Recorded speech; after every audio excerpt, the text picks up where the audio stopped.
Praise the Lord.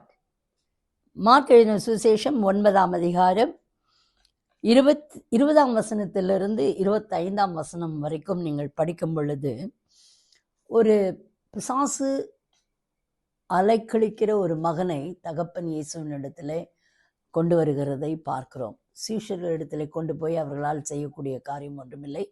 இயேசுவினிடத்திலே வந்த பொழுது இயேசு அவனை பார்த்து கேட்கிறார், இது எவ்வளவு காலம் இவனுக்கு இப்படியாய் இருக்கிறது என்று அவர் கேட்கும் பொழுது தகப்பன் சொல்லுகிறார், சிறு வயது முதற்கொண்டே அவனுக்கு இது உண்டாயிருக்கிறது என்று சொல்லுகிறார். பாருங்கள், ஒரு பிசாசினாலே அலைக்கழிக்கிற ஒரு காரியம் என்னென்றால் தீயிலும் தண்ணீரிலும் அது விழ பண்ணுமாம்.